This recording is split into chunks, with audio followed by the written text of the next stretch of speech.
Deputies blocked a $12 million marina, and everyone looked at me. I bought 5,000 acres around Silver Pine Lake because I wanted peace, not a fight.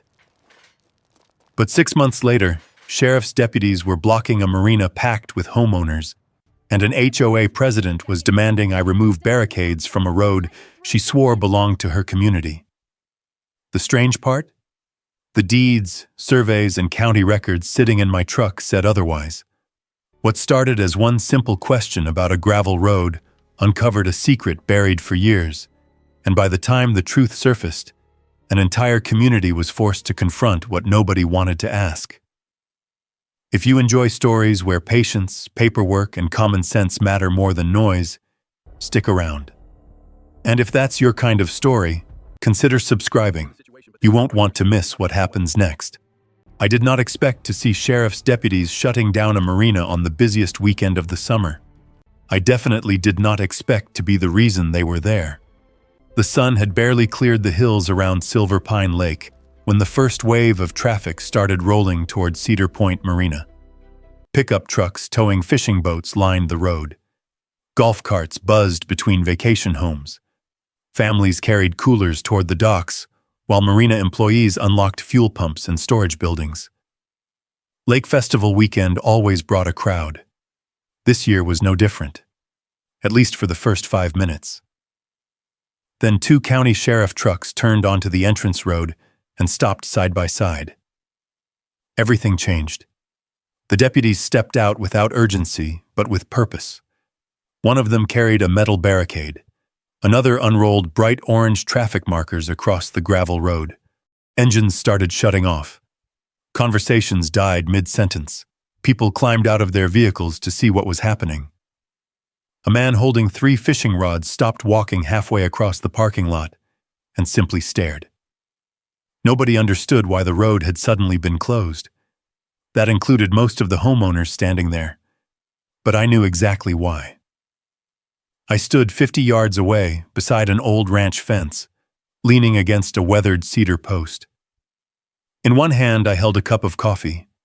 In the other sat a thick folder filled with surveys, title reports, recorded deeds, and county documents. The folder was heavier than it looked, not because of the paper, because of what those papers meant. A white Lexus SUV came flying around the corner. The tires threw gravel as it stopped. The driver's door flew open. Vanessa Holloway stepped out, already angry. She marched toward the deputies with a clipboard under one arm and a phone in her hand. Even from a distance, I could hear her. "You cannot do this!" she snapped. One deputy remained calm. "Ma'am, please stay behind the barricade. This road serves the entire community." The deputy pointed toward a series of orange survey stakes running along the shoulder. "This matter concerns private property access." Vanessa followed the direction of his finger.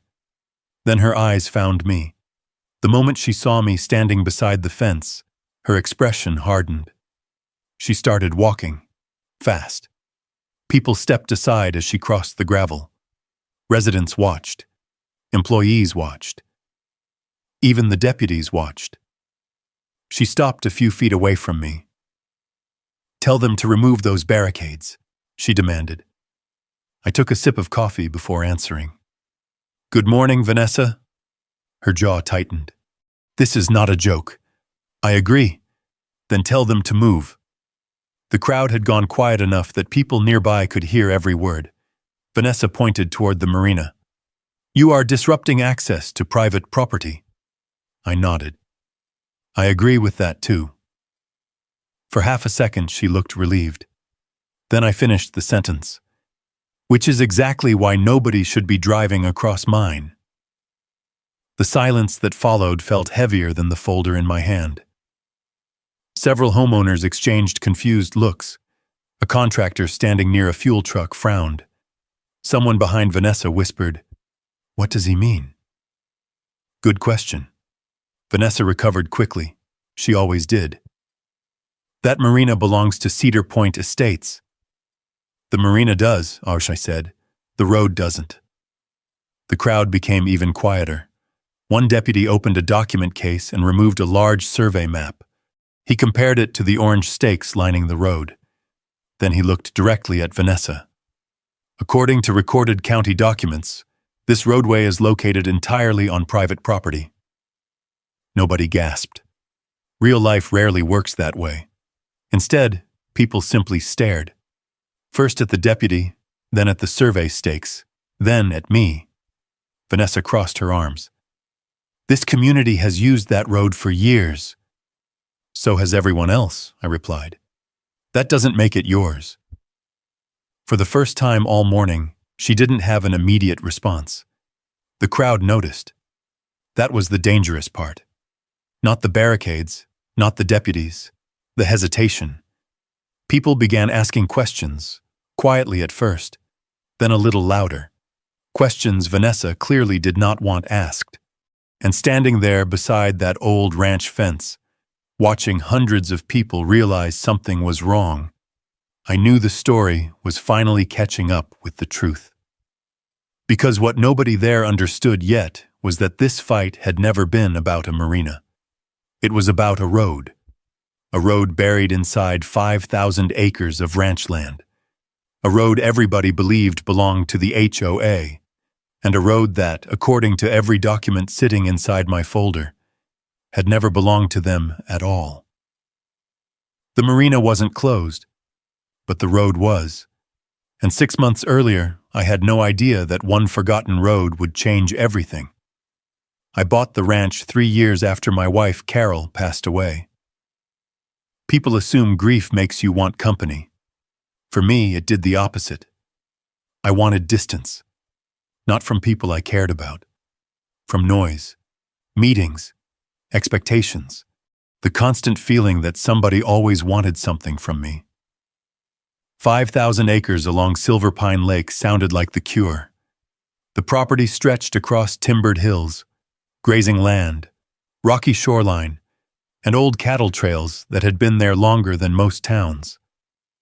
There were sections so quiet you could hear nothing except wind moving through pine trees and the occasional splash from the lake. That was what I thought I was buying. Peace. The closing process took nearly 3 months. As a retired land survey consultant, I had spent decades dealing with boundaries, easements, title disputes, and bad paperwork. Most buyers skim documents. I read every page, every survey, every title exception, every legal description. That habit had saved clients millions over the years. At the time, I thought it was simply professional instinct. Later, it would save me too. A few weeks after closing, I started exploring the ranch properly.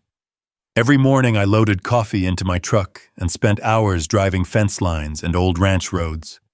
The property was bigger than most people realize when they hear the number. 5,000 acres on paper feels different than 5,000 acres beneath your tires. One afternoon, I reached the eastern side of the ranch. That was where things stopped making sense. The traffic hit me first. Boat trailers, golf carts, delivery trucks, fuel tankers, all moving through a gravel road that cut across my land. I pulled over and watched. Nobody slowed down. Nobody checked a gate. Nobody acted like they were crossing private property. They drove with the confidence of people who believed the road belonged to them. At the end of that road sat Cedar Point Marina. Hundreds of boat slips stretched into Silver Pine Lake. Fuel pumps stood near the main dock. Storage buildings lined the shoreline. The place was busy, successful, expensive, and according to the deed sitting in my truck, the access road appeared to run directly through my ranch. At first I assumed there had to be an easement. That would have been normal. Large properties often carry utility easements, access corridors, or shared use agreements. Nothing unusual about that. Still, something bothered me. Not the road itself, the certainty. Everyone acted like ownership wasn't even a question. That afternoon, I drove home and pulled my closing documents from a filing cabinet. The legal description took up several pages. I spread maps across my dining room table and traced the roadway. Then I traced it again, and again. Each time I reached the same conclusion. The road appeared inside my property boundary. Entirely. Not partially. Entirely. The next week I returned. This time I paid closer attention. Landscaping crews were trimming grass beside the roadway. Decorative HOA signs stood near the entrance. Security vehicles patrolled the route. Everything about the operation suggested ownership, yet I still hadn't seen a single document supporting that assumption. 3 days later, I met Vanessa Holloway. I was inspecting an old fence line near the road when a white Lexus SUV pulled onto the shoulder. The driver's door opened. A woman in sunglasses stepped out carrying a clipboard. Confident. Polished. The kind of confidence that comes from years of people accepting what you say without question. "You must be Wyatt Mercer." I nodded. She smiled. "Vanessa Holloway, president of Cedar Point Estates." We exchanged pleasantries, talked about the lake, the ranch, the community. Then her eyes drifted toward the road. Interesting. That was where her attention stayed. The previous owner probably explained the access situation. The comment landed carefully, almost rehearsed. I looked toward the road. "What access situation?" Her smile never disappeared. "The community depends on that corridor." Depends. Not owns. Depends. I noticed the wording immediately. "Who owns it?" I asked.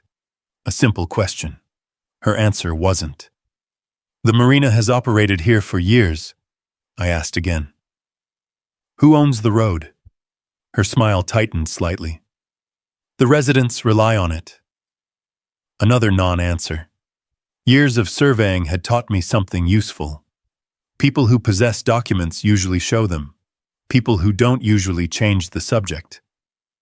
Vanessa changed the subject. Repeatedly. When she finally left, I sat there watching her SUV disappear toward the marina. A strange feeling settled in my gut. Not certainty. Suspicion. The kind that appears when facts and behavior don't match. 3 days later, that suspicion became something more. I was driving toward the marina to inspect drainage along the eastern boundary when a security vehicle pulled across the road and stopped directly in front of my truck. The driver stepped out. Friendly enough. Nervous, too. "Morning, sir." I nodded. "Morning." He pointed down the road. "Marina access is restricted to authorized members." For a second, I thought I had misunderstood him. Then I looked at the road. Then I looked at him. Then I looked at the deed copy sitting on my passenger seat. "You mean this road?" "Yes, sir." "The one crossing my ranch?" The poor guy immediately looked uncomfortable. "I'm just following HOA policy." There it was. HOA policy. Not ownership, not deeds, not easements. Policy. I thanked him and drove away. But the conversation stayed with me all afternoon. Because somebody inside Cedar Point Estates genuinely believed they could tell me where I could and couldn't drive on my own land. And if they believed that, there was only one explanation. Somewhere in this story, there had to be paperwork. The question was whether that paperwork actually existed, or whether everyone had simply stopped asking to see it. I decided to start asking. The next morning, I drove to Cedar Point Marina with copies of my deed in the truck and a notebook on the passenger seat. If there was a legitimate easement, I wanted to see it. If there wasn't, I wanted to understand why everyone behaved as though one existed. The marina was busy. Boat owners moved equipment between slips. Contractors loaded supplies onto utility carts. Fuel deliveries were being unloaded near the docks. Everything depended on that road. The more I watched, the more obvious it became. Every truck, every employee, every customer. Everything flowed through a corridor that crossed my ranch. That wasn't an opinion. That was a fact. I spent most of the morning talking to people, not interrogating them, listening. An older homeowner named Frank Dalton pointed toward the marina entrance while we talked near the fuel dock. "Best thing about Cedar Point," he said, "the easy access. I nodded. Who owns the road? He shrugged. The HOA, I guess. Guess. Not no, guess. The answer repeated itself all day. Nobody actually knew. They assumed. The same assumption had apparently been passed from homeowner to homeowner for years, until it became accepted as truth. By late afternoon, I had heard the same story a dozen times. Then my phone rang. Vanessa Holloway. I almost let it go to voicemail. Almost. Wyatt. Her voice sounded pleasant. Too pleasant. Vanessa? I heard you've been asking questions. Interesting. Not what questions. Not can I help? Just acknowledgement that she already knew. Small communities have fast gossip. HOAs move even faster. I've been trying to understand the ownership situation. A pause.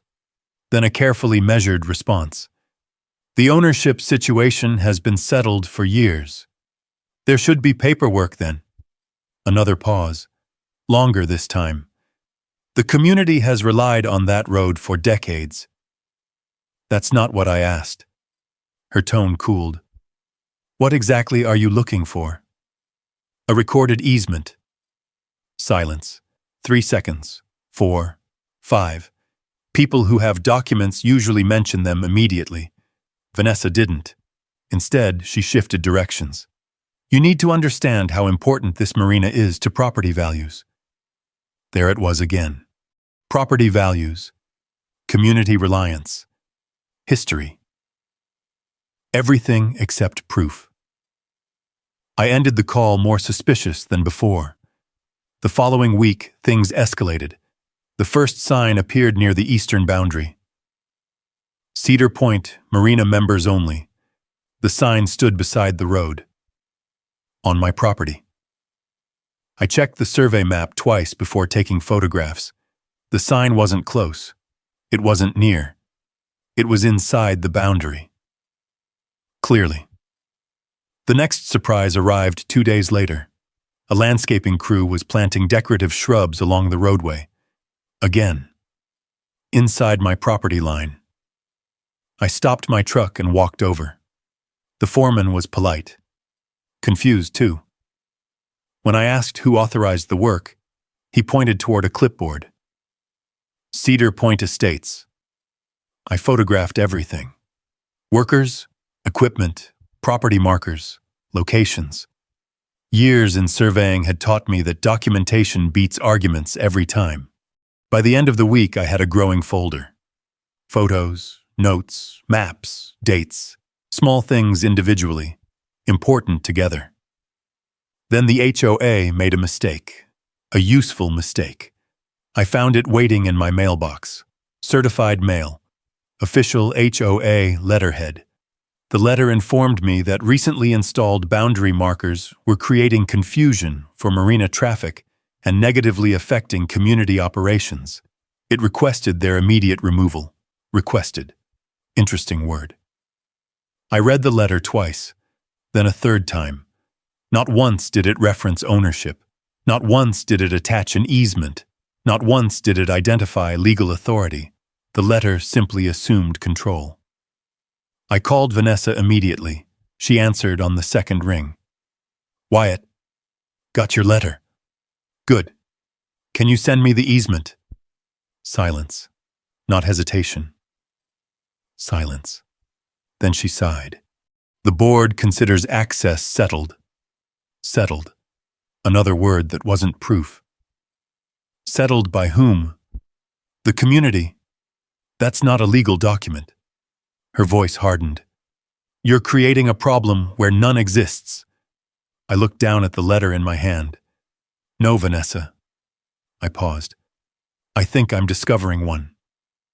The conversation ended shortly afterward. Neither of us raised our voice. We didn't need to.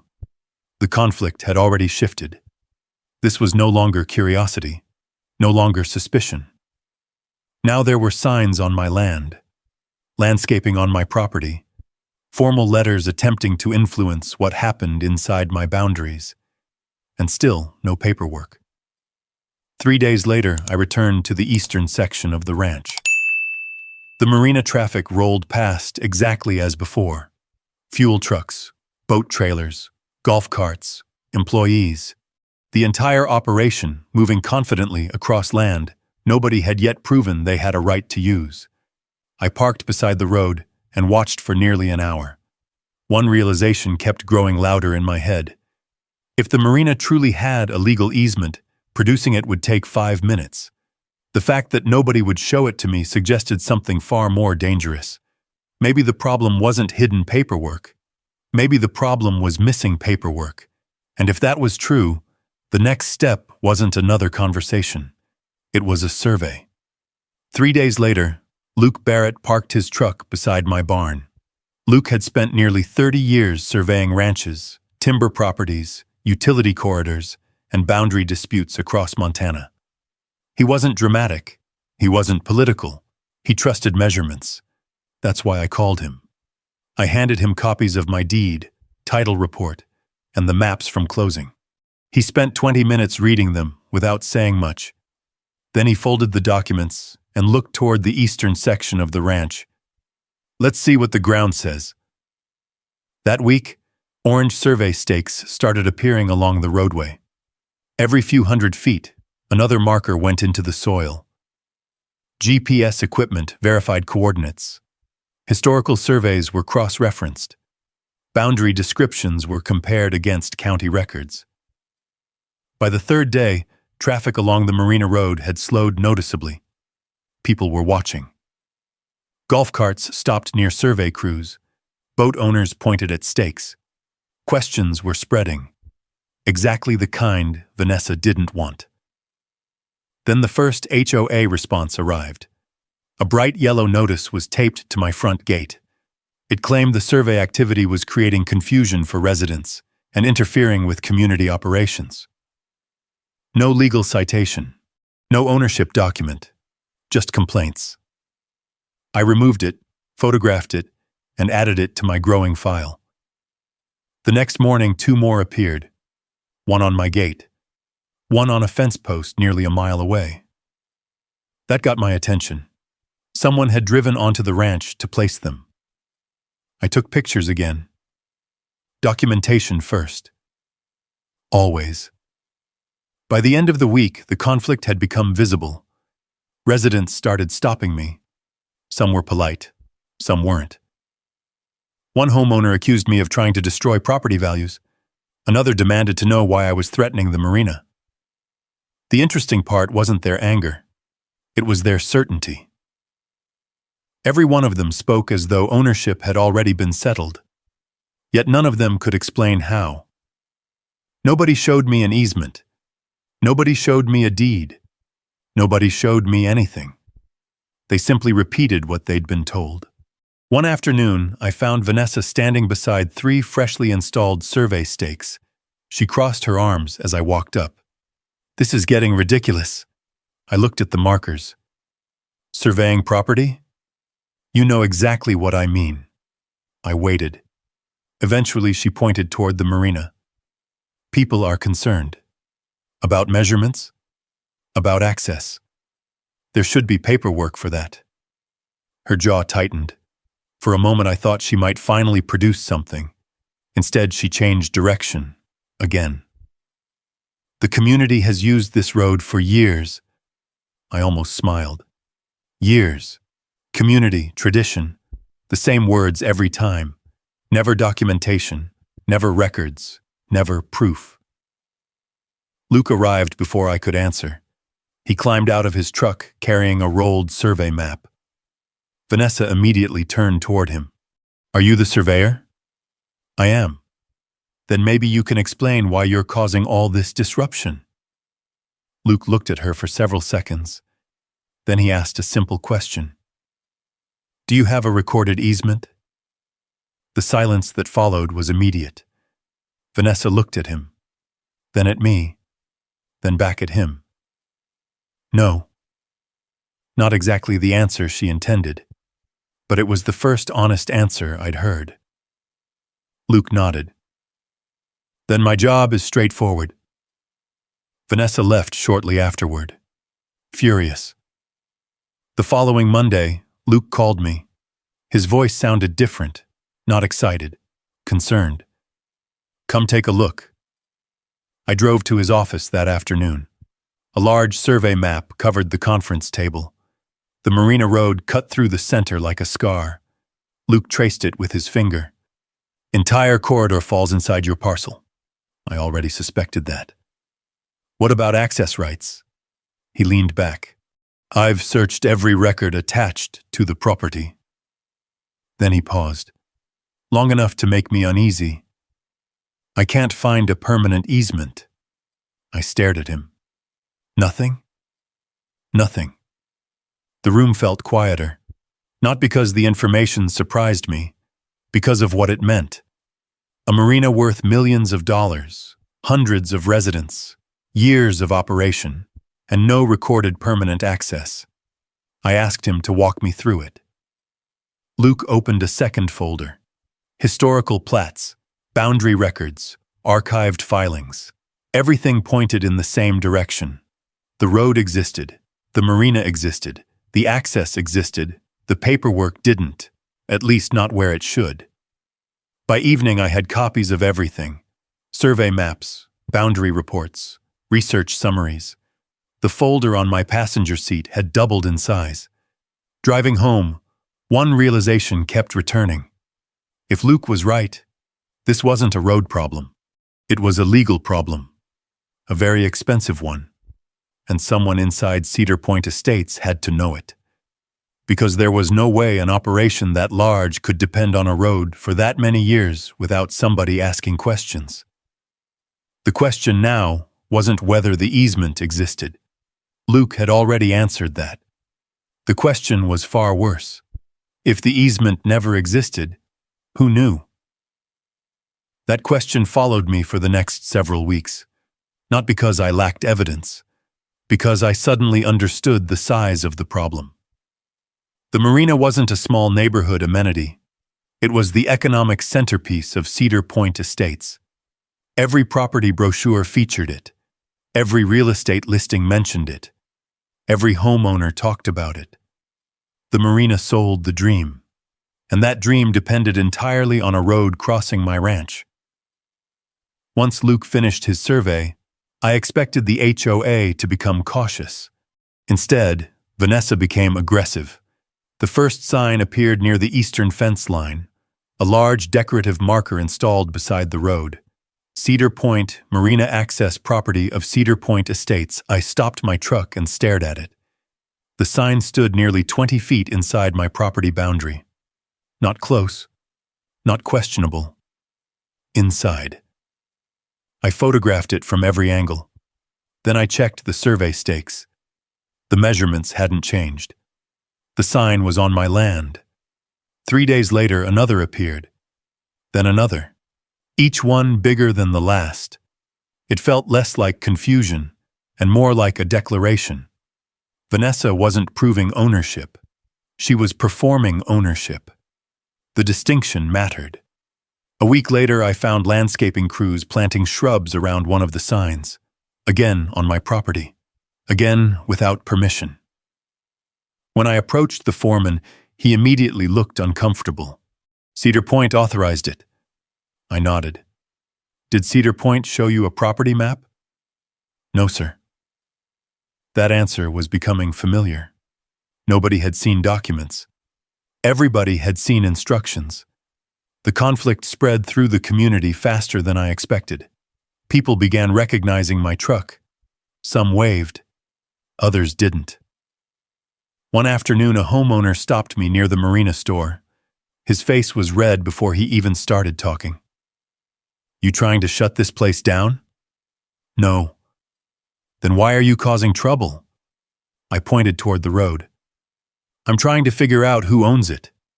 His response came instantly. "The HOA does." "How do you know?" The question stopped him cold. For several seconds, he simply stood there. Then he pointed toward the marina. "Because everybody knows." Everybody knows. Not exactly legal evidence. By then, the story had started changing. At first, people viewed me as the newcomer asking questions. Now rumors painted me as a threat. The ranch owner, the outsider, the man endangering property values. I heard variations of it everywhere. At the fuel dock, in the Marina store, at the boat launch. The interesting part wasn't the anger. It was the fear underneath it. People weren't defending ownership. They were defending certainty. And certainty becomes dangerous when it's built on assumptions. One evening, I sat on the porch overlooking Silver Pine Lake when a truck pulled into my driveway. An older man climbed out. Broad shoulders, gray hair, military posture. I recognized him immediately. Frank Dalton, the retired Marine I'd met near the Marina. He removed his hat as he walked up. "Mind if I sit?" I pointed toward an empty chair. Frank got straight to the point. "People are saying you're trying to take the Marina." "I'm not." I figured. He looked toward the lake. "That's why I'm here." For nearly an hour we talked. Not about rumors, about facts. I showed him survey maps, boundary descriptions, photographs. He studied everything carefully. Unlike most people, Frank actually read the documents. When he finally looked up, his expression had changed. "Most folks haven't seen any of this." "I know." "They should." I didn't answer. Because he was right. The problem wasn't that residents were dishonest. The problem was that they were operating on information they had never verified. Frank tapped the survey map. "You know what bothers me?" "What?" "If the HOA has paperwork, why aren't they showing it?" The same question had been bothering me for weeks. The next morning, another surprise arrived. A certified letter from Cedar Point Estates. This one was more aggressive. The HOA claimed my survey activity was harming community interests and creating unnecessary concern among residents. The letter demanded that I stop interfering with established access operations. I read it twice, then a third time. Still no easement. Still no ownership document. Still no proof. Only demands. The power balance was starting to shift. Not publicly, not yet, but beneath the surface. Every letter they sent without evidence made my position stronger. Every sign they placed on my property created another photograph. Every accusation generated another record. Vanessa seemed determined to fight a paperwork battle without paperwork. That rarely ends well. A few days later, Frank called me. His voice sounded uneasy. "You need to know something." "What happened?" "I was at the board meeting tonight." I sat up straighter. "And?" Frank hesitated. Then he said something that immediately got my attention. "Nobody talked about easements." "Okay. But they talked a lot about keeping people calm." I stared out toward the lake. Keeping people calm. Interesting phrase. Very interesting. Because people only talk about panic when they know there's something worth panicking about. And for the first time since buying the ranch, I started wondering if this wasn't simply a mistake. Maybe somebody already knew there was a problem. Maybe somebody had known for years. The question wasn't getting smaller anymore. It was getting bigger. And if the answers existed anywhere, they wouldn't be found beside a marina. They'd be buried in records, emails, meeting minutes, old files, the kind of paper trail people leave behind when they think nobody will ever come looking. 3 days after my conversation with Frank Dalton, I called Dana Whitaker. If Luke Barrett specialized in land, Dana specialized in everything that happened after people ignored it. Real estate law, title disputes, easements, disclosure issues, the kind of problems that start small and end expensive. I drove to her office carrying 2 folders. One held surveys. The other held every HOA letter, photograph, notice, and document I had collected since buying the ranch. Dana spent nearly an hour reading without interruption.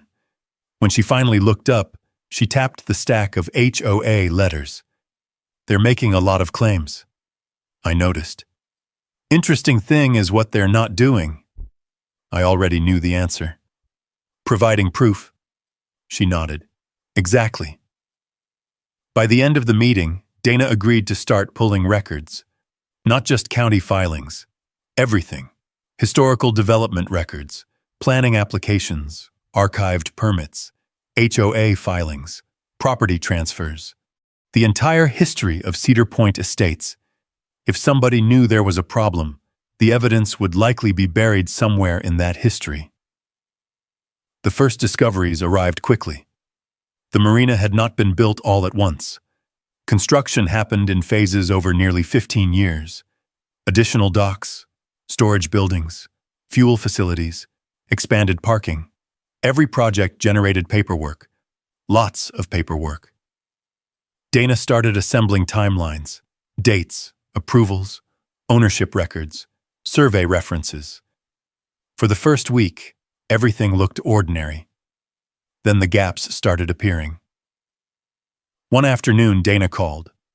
Her tone immediately caught my attention. Can you come by? I was in my truck 10 minutes later. When I arrived, she already had several documents spread across a conference table. County plats, development plans, archived applications. She pointed toward one file. This is interesting. The document involved a marina expansion project from more than a decade earlier. Engineers had proposed improvements requiring long-term access across neighboring property.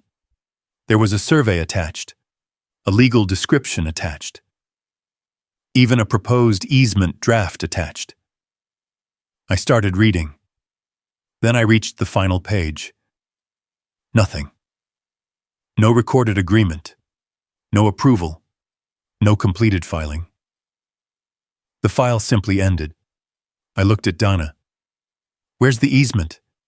That's the problem. She slid another folder across the table. We can't find one. The room grew very quiet. Not because the answer surprised me, because the missing document was becoming harder to explain. Projects that size don't accidentally forget critical access rights. Someone had started the process. Someone had prepared the paperwork. And then everything stopped. Dana spent the next 2 weeks digging deeper. The more she searched, the stranger the story became. Temporary construction agreements appeared. Contractor access permits appeared. Engineering correspondence appeared. But permanent access? Nothing. Every trail led toward the same dead end. One afternoon, she uncovered a temporary construction agreement tied to marina expansion work. The document allowed contractors to cross neighboring property during construction. Temporary. Very temporary. The expiration date sat clearly on the final page. 9 years earlier. I read it twice, then looked at Dana. Any replacement? She already knew the question. No. Any amendment? No. Any extension? No. The answer never changed. No. That night I sat at my kitchen table studying maps spread across the wood surface. The marina lights glowed across the lake in the distance. Everything still looked normal from the outside. Boats moved, fuel trucks arrived, residents enjoyed the waterfront. The operation continued exactly as it always had. Yet beneath all of it sat a problem nobody seemed willing to discuss. The next breakthrough arrived unexpectedly. Dana called early on a Tuesday. I found something. Her voice sounded different, sharper, more focused. I drove straight to her office. A thick appraisal report sat on the table. The document had been prepared years earlier when marina financing was refinanced. Millions of dollars were involved. Dana pointed to a paragraph halfway through the report. I read it, then read it again. Permanent private access road serving marina facilities. Simple sentence. Huge implications. I looked through the supporting documents. Nothing. No recorded easement attached. No proof attached. Just the statement itself. Someone had represented permanent access as a fact, without supplying evidence. Dana folded her hands. See the problem? I nodded slowly. The issue was getting bigger, much bigger.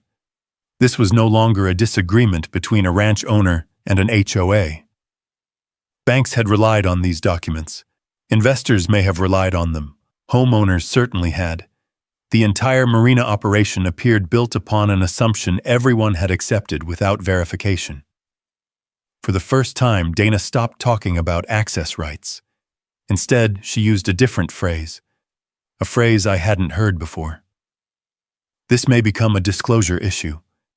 I looked at her. What does that mean? It means the road may not be the biggest problem. The words hung in the room, because suddenly I understood what she was saying. If people had been told permanent legal access existed, and permanent legal access didn't actually exist, then somebody had some very uncomfortable questions to answer. The only question left was how many people already knew. And somewhere inside thousands of pages of records, Dana was convinced the answer was waiting.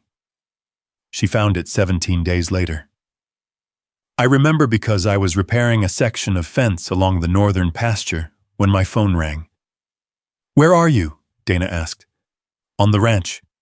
Get to my office." Her voice carried something I hadn't heard before. Certainty. Not suspicion. Not theory.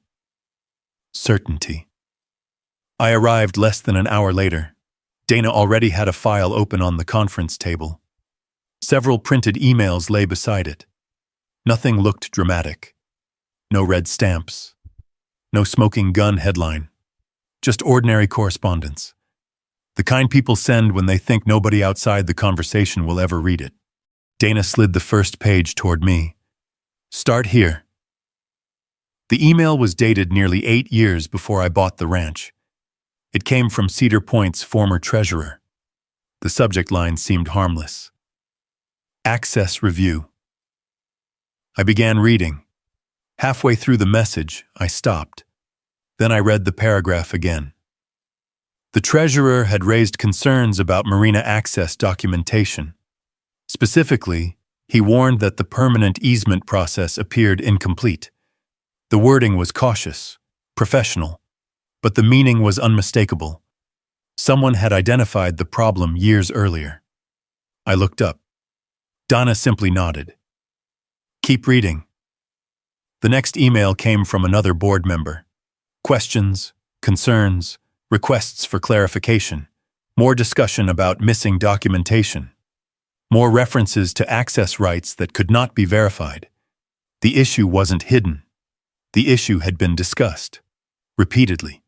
Then I reached the final page, and there it was. Vanessa Holloway. Her response contained only a few sentences, but it changed the entire story. "Do not create panic over paperwork. We are not reopening this issue. The community depends on the Marina." I stared at the email, then read it again. The room went silent. Not because the message proved criminal wrongdoing. It didn't. But it destroyed the most important defense Vanessa had left. Ignorance. She knew. Years before I purchased the ranch. Years before Luke's survey. Years before our first conversation beside the road. She knew. Dana leaned back. "That's why she never answered your questions." I thought about every interaction we'd had, every conversation, every carefully worded response. Community reliance, tradition, property values, years of use, never once ownership, never once documentation. Because she already knew where that discussion ended. The evidence didn't stop there. Over the following week, Dana uncovered additional records, board meeting summaries, internal correspondence, planning discussions. None of them contained a solution, only avoidance. Every time the issue surfaced, it was pushed aside, delayed, ignored, redirected. The strategy appeared simple. If nobody looked too closely, The problem stayed manageable. Then I bought the ranch. Then Luke conducted the survey. Then people started asking questions. And suddenly, a problem buried for years found daylight. The next development came from an unexpected source. Frank Dalton. He called late one evening. "Can we talk?" An hour later, he sat on my porch holding copies of several documents Dana had prepared. Frank read carefully, just like before. No assumptions, no shortcuts. Facts. When he finished, he set the papers down. "You need to understand something." "What?" "Most residents still think this is a misunderstanding." I nodded. "I know. They don't know about these emails." That was true. Only a handful of people did. For now. Frank looked toward the lake. "If they knew she was warned..." He didn't finish the sentence. He didn't need to. The consequences were obvious. This wasn't merely a land dispute anymore. The emotional center of the conflict had changed. Residents could forgive confusion. People understand mistakes. What they struggle to forgive is being misled. The following morning, Dana and I met again. This time, the discussion focused on next steps. Not investigations, not research. Action. She drafted a formal notice. Professional, detailed, documented. The letter summarized Luke's survey findings, referenced the missing easement, referenced the historical records, referenced the board correspondence. Most importantly, it offered a path forward. Negotiation, discussion, resolution. 45 days. Plenty of time. The goal wasn't to create chaos. The goal was to solve the problem. Legally, reasonably, before somebody else forced the issue.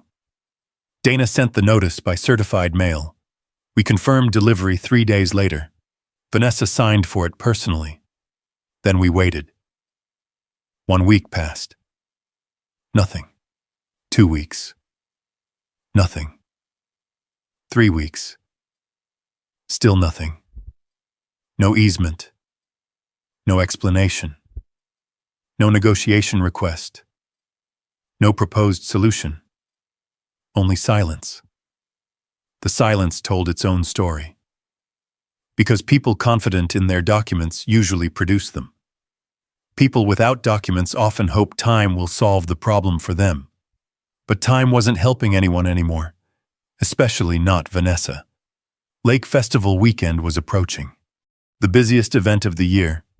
The weekend when hundreds of residents, contractors, boat owners, and visitors would depend on the same road crossing my ranch. And after 45 days of silence, one thing was becoming clear. Vanessa wasn't planning to solve the problem. She was betting that I would back down first. She was about to discover how expensive that assumption could become.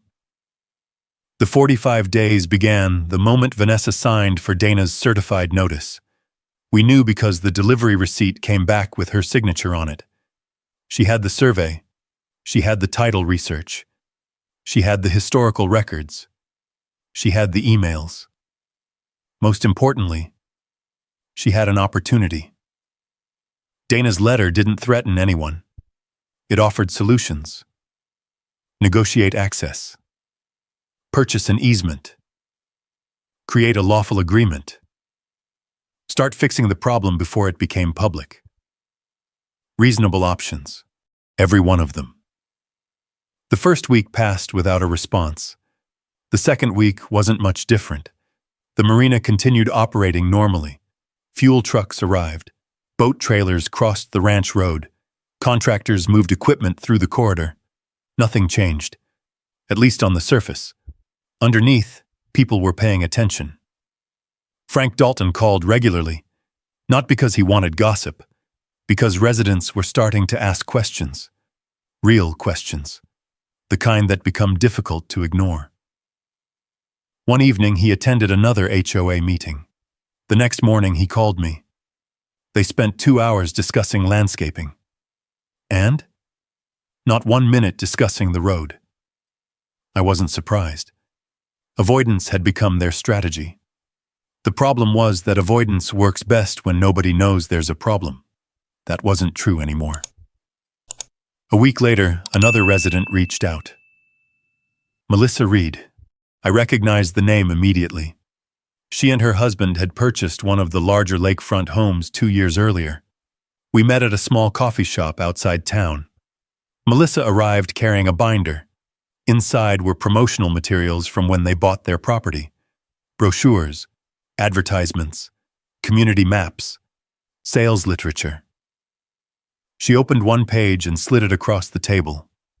A photograph of the marina filled nearly half the page. Guaranteed marina access. The phrase appeared in bold print. I read it twice, then a third time. Melissa watched my expression. That's why we bought here. I looked up. Did anyone ever show you an easement? She laughed once. Not because it was funny, because the answer was obvious. Nobody ever mentioned one. When we finished talking, she handed Dana copies of everything. Another piece of the puzzle. Another document. Another example of assumptions being presented as certainty. The third week ended. Then the fourth. Still nothing from Vanessa. No attorney response. No proposed agreement. No easement. Nothing. Silence can be useful, especially when someone is supposed to be defending their position. Every day without a response strengthened ours, because every day reinforced the same question. If the HOA possessed proof, where was it? The answer never arrived. Instead, something else happened. Survey stakes started disappearing. Not all of them, just enough to notice. Luke Barrett confirmed it first. Several markers placed along the corridor had been removed. Others appeared damaged. A few were simply gone. Luke documented everything. Photographs, coordinates, replacement markers, records. The missing stakes didn't change the survey. They simply created another problem for Cedar Point. Another incident. Another entry in the file. By then, Dana's office maintained 3 separate binders. One for title research, one for surveys, one for HOA actions. The binders kept growing. The HOA's evidence did not. 5 weeks into the notice period, Dana finally received a response. Not from Vanessa, from the HOA attorney. The letter arrived by email, 7 pages long. I read every word. Then I read it again. The argument was surprisingly simple. Historical use, community reliance, established expectations, property value impacts, tradition. The same themes Vanessa had repeated for months.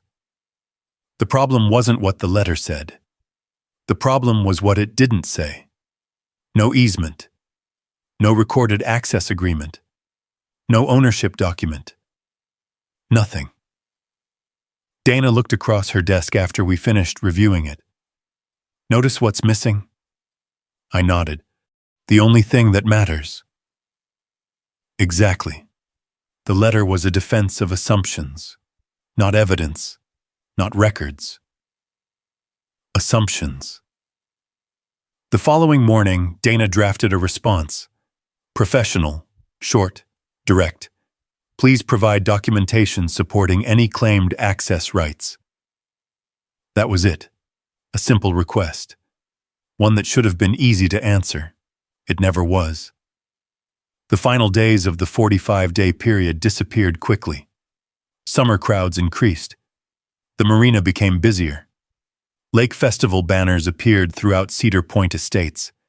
Residents prepared for the largest event of the year. Food vendors booked spaces. Fishing tournaments were advertised. Hundreds of guests planned to attend. Everyone acted as though nothing was wrong. Except now I knew better. Because sitting inside my truck one evening, parked beside the road at the center of all this, I watched traffic flow toward the marina and realized something important. Every boat, every vendor, every delivery, every resident, every visitor. All of them depended on a single road crossing my ranch. One road, one unresolved problem, one missing easement. And after 45 days of opportunities, warnings, surveys, records, and legal notices, Cedar Point Estates had chosen not to solve it. They had chosen to gamble instead. The gamble would come due on Lake Festival weekend. And when that morning arrived, there would be no more letters, no more warnings, no more opportunities. Only reality. The kind that comes printed on deeds, surveys, and county records. And reality was heading straight towards Cedar Point Marina. Lake Festival weekend arrived on a Saturday. By 6:30 in the morning, traffic was already building. Boat trailers rolled toward the marina. Food vendors unloaded supplies. Golf carts moved through Cedar Point Estates, carrying coolers, folding chairs, and fishing gear. From a distance, everything looked normal. That illusion lasted about 10 minutes. At 7 o'clock, Sheriff Cole Ramsey's deputies arrived. Not to arrest anyone, not to create a scene, to keep the peace. Dana had coordinated the civil standby days earlier. The purpose was simple: ensure that a property owner exercising his legal rights could do so safely. Nothing more, nothing less. The first barricade went up across the road. Then a second. Traffic stopped immediately. Confusion spread through the line of vehicles. Drivers stepped out. People pointed. Questions started flying. Nobody had answers. Not yet. I stood beside the old ranch fence where the road crossed my property. The same fence from which I had watched this conflict grow for months. The survey map sat inside a folder under my arm. Dana stood nearby. Sheriff Ramsey's deputies remained calm and professional. Then Vanessa arrived. Her white Lexus appeared at the front of the traffic line before the dust behind it had settled. She stepped out carrying a phone in one hand and a clipboard in the other. The moment she saw the barricades, she knew. The moment she saw me, she became furious. She marched across the gravel. "What is this?"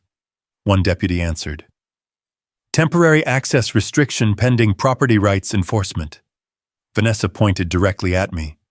"This is ridiculous." I said nothing. That seemed to irritate her even more. "You cannot shut down our marina." I took a sip of coffee, the same way I had 6 months earlier. "The marina isn't closed." She crossed her arms. "Then move the barricades." "The marina is yours." I paused. "The road isn't." People nearby heard every word. Conversations stopped. A crowd began forming almost immediately. Residents, contractors, marina employees, boat owners, the audience Vanessa never wanted. She switched tactics. Suddenly she wasn't speaking to me. She was speaking to them. "This community has used that road for years." Murmurs of agreement moved through the crowd. Vanessa continued. "The marina supports property values." More nodding. "The residents depend on access." More agreement. Then one deputy asked a simple question. "Ma'am, do you have documentation showing permanent access rights?" Silence. The question landed harder than any accusation. Vanessa looked toward the marina, then toward the crowd, then back toward the deputy. "The board attorney handles those matters." The deputy nodded politely. "Do you have the documents today?" Another silence. Longer this time. People noticed. Frank Dalton stepped forward. I recognized him immediately. The retired Marine looked directly at Vanessa. "Do we actually have an easement?" Nobody interrupted. Nobody moved. Vanessa hesitated.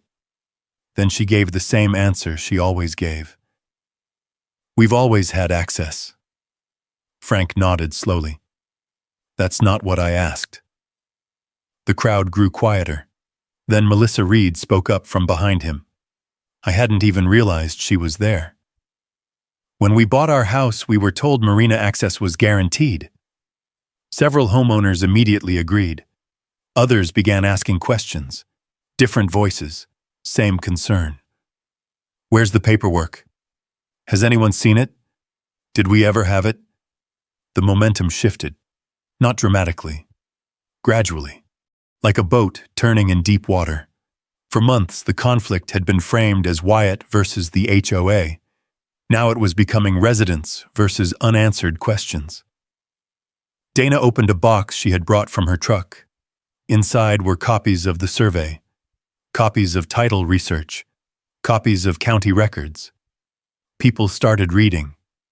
No speeches, no arguments, just documents. One homeowner studied a survey map for nearly a minute before handing it to another. A contractor read portions of the title review. Several residents gathered around Dana asking questions. The power balance was changing in real time, and Vanessa could feel it. Her confidence began disappearing. Not because anyone shouted her down, because facts don't care who is speaking. Sheriff Ramsey arrived shortly afterward. He reviewed the same documents his deputies had already seen. Then he addressed the crowd. His voice remained calm, professional, measured. Based on available county records and property surveys, this roadway appears to be located on private property. Nobody cheered. Nobody applauded. The silence was more powerful, because now everyone was hearing the same reality from the same source, a neutral one. The sheriff continued, "Any long-term access solution will need to be resolved through proper legal agreements." That was it. No drama, no threats, no theatrics, just facts. The crowd slowly absorbed what they had heard. Then something happened that surprised me. People stopped looking at me. One by one, their attention shifted toward Vanessa, toward the person who had spent years assuring everyone the issue was settled, the person who could not produce the paperwork, the person who had always changed the subject. For the first time since this fight began, I wasn't the center of the story anymore. Vanessa was, and standing there in front of hundreds of residents, she suddenly looked like a woman realizing that the documents she ignored for years had finally arrived to collect their debt. The road hadn't changed. The surveys hadn't changed. The deeds hadn't changed. Only one thing had changed. Everyone could finally see them. And once people see the truth for themselves, they rarely go back to believing the story that came before it. The weeks after Lake Festival were strangely quiet. Not because the problem disappeared, because nobody could pretend it didn't exist anymore. Residents began requesting records, board meetings filled with questions. Homeowners who had never attended an HOA meeting suddenly showed up carrying folders and notepads. For years, Cedar Point Estates had operated on assumptions. Now people wanted documentation. The change was immediate. Frank Dalton called me a week after the festival. They spent 3 hours talking about access. I laughed. That's 3 more hours than before. No one's laughing over there. I believed him, because the issue was no longer theoretical. The surveys existed. The title research existed. The historical emails existed. Most importantly, the residents had seen them. Once that happened, control of the narrative was gone. Dana continued receiving requests from homeowners and their attorneys. Some wanted copies of the surveys. Others wanted the historical records.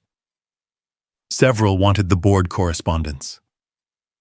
One thing became clear very quickly. Many residents felt less angry about the missing easement than they did about not being told. People can accept mistakes. They struggle with concealment, especially when major financial decisions are involved. Melissa Reed was one of the first to say it out loud. During a community meeting, she stood and addressed the board. "I could have accepted a problem." The room went silent. "What I can't accept is being told there wasn't one." Nobody argued, not even Vanessa.